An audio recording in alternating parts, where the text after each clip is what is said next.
Todo vício é uma busca espiritual mal direcionada. Você não é viciado na substância. Você é viciado em escapar de algo que não consegue enfrentar. Meu nome é William James, filósofo por convicção, psicólogo por inquietação. Fui chamado de pai da psicologia americana, mas não se engane. Eu nunca estive interessado em massagear egos acadêmicos. Eu queria entender por que diabos o ser humano é tão genial e ao mesmo tempo tão patético. Por que repetimos erros sabendo que são erros?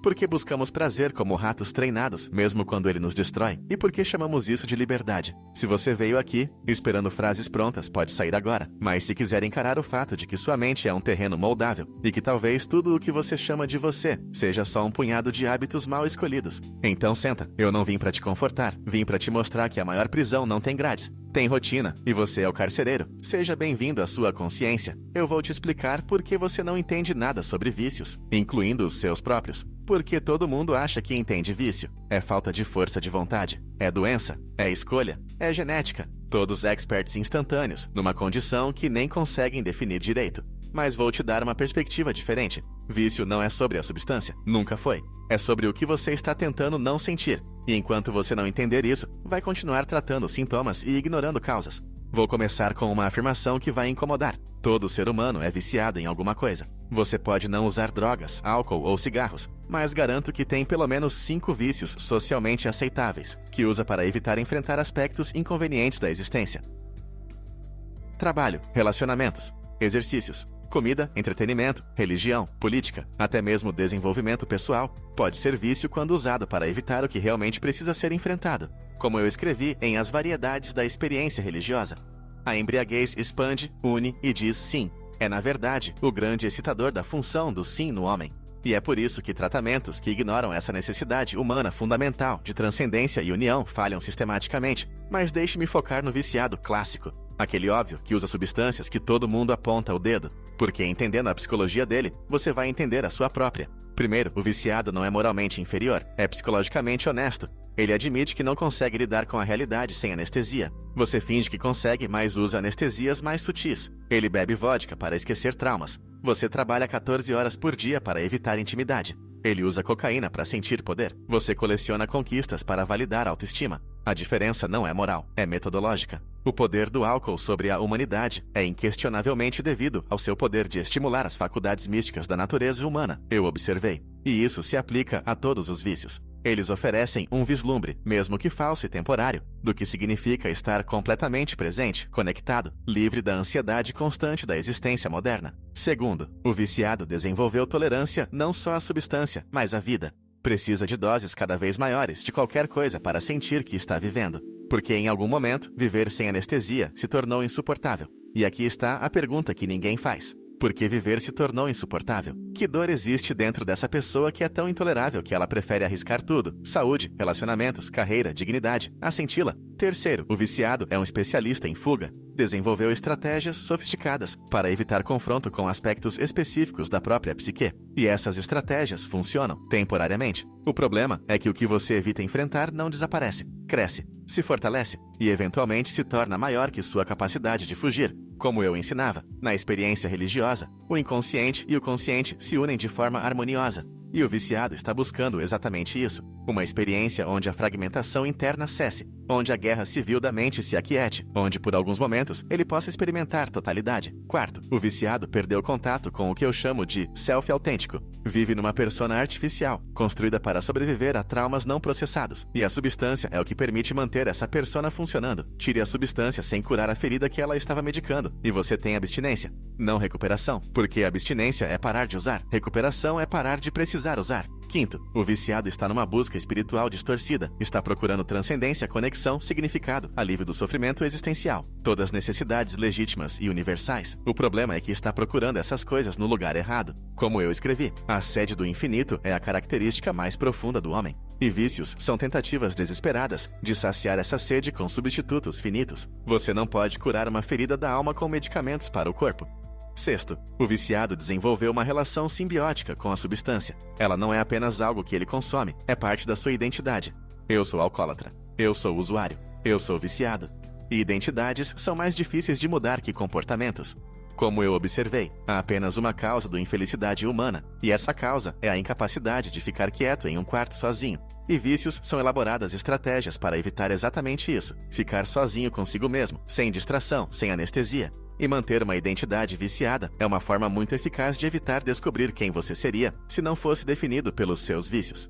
Sétimo, o viciado vive num estado de guerra civil interna. Parte dele quer parar, parte dele não quer. Parte dele se odeia pelo que faz, parte dele se justifica. Parte dele busca ajuda, parte dele sabota qualquer progresso. Essa fragmentação interna é o que torna vício tão devastador e duradouro.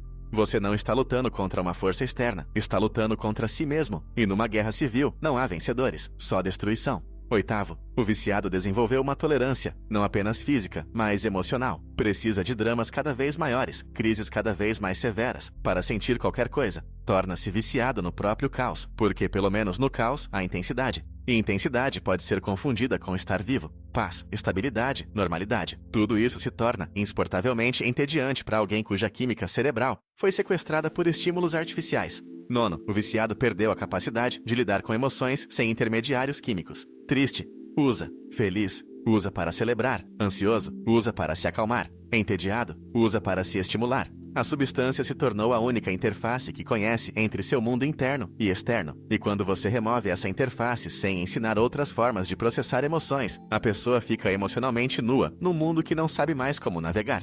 Décimo, o viciado criou uma cosmologia inteira ao redor da substância. Rituais, crenças, relacionamentos, rotinas, tudo gira em torno do uso. Não é apenas um hábito ruim. É um sistema completo de significado e estrutura. E quando você destrói esse sistema sem oferecer um substituto igualmente poderoso, a pessoa não fica livre, fica perdida. Não é a neurose em si que é importante, mas como a pessoa responde a ela. Eu sempre enfatizava. E o que a maioria dos viciados faz é usar a substância para evitar responder conscientemente aos desafios que a vida apresenta. Mas aqui está o que os especialistas em vícios não entendem. Você não pode curar vício atacando o vício. Você cura vício curando a pessoa por baixo do vício.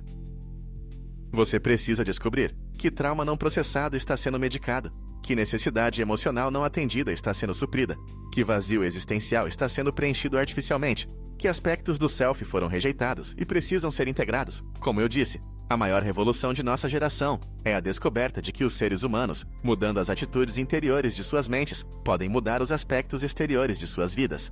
E vícios são tentativas primitivas, mas compreensíveis de mudar estados interiores insuportáveis. O paradoxo cruel é que evitar sofrimento necessário sempre cria sofrimento desnecessário. A dor de enfrentar um trauma pode durar meses. A dor de fugir dele através de vícios pode durar décadas. Mas enfrentar dor requer algo que nossa sociedade não ensina: coragem existencial. A coragem de sentir sem fugir, de lembrar sem entorpecer, de estar presente consigo mesmo sem anestesia. E isso é aterrorizante para alguém que passou anos, talvez décadas, evitando exatamente isso. O remédio é experimentar as experiências. Eu ensinava sobre estados alterados de consciência, e recuperação é aprender a acessar estados de consciência expandida, conexão e transcendência através de meios que nutrem ao invés de destruir.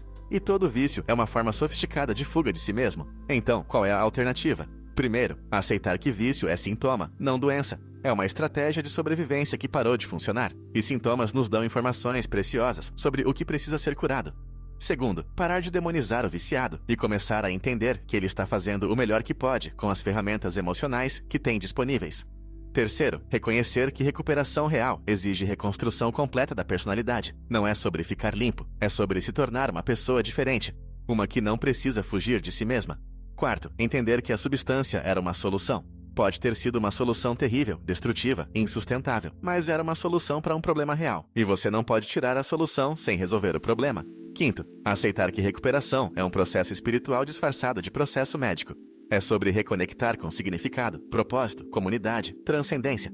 Aquele que mergulha na experiência e dela emerge mais experiente está mais próximo da verdade do que aquele que nunca se aventurou, eu ensinava. E recuperação não é sobre nunca ter se aventurado nos extremos da experiência humana. É sobre integrar essas experiências conscientemente. Como eu concluí muitas vezes, a experiência mais profunda que um ser humano pode ter é a sensação de estar conectado com algo maior que si mesmo. E enquanto o viciado não encontrar formas saudáveis de acessar essa conexão, vai continuar buscando substitutos destrutivos. Porque no final, vício não é sobre fraqueza, é sobre inconsciência. E consciência é a única cura real. Não consciência sobre os malefícios da substância, e isso todo viciado já sabe. Consciência sobre por que, apesar de saber dos malefícios, ele continua escolhendo a destruição. Essa é a única pergunta que importa. E é a única que pode libertar. Todo mundo é especialista em vícios até descobrir os próprios. Se você chegou até aqui, talvez porque reconheceu que também está fugindo de algo, mesmo que não seja através de substâncias óbvias. Ou talvez porque finalmente alguém falou sobre vício, sem julgamento moral, sem simplicidade artificial,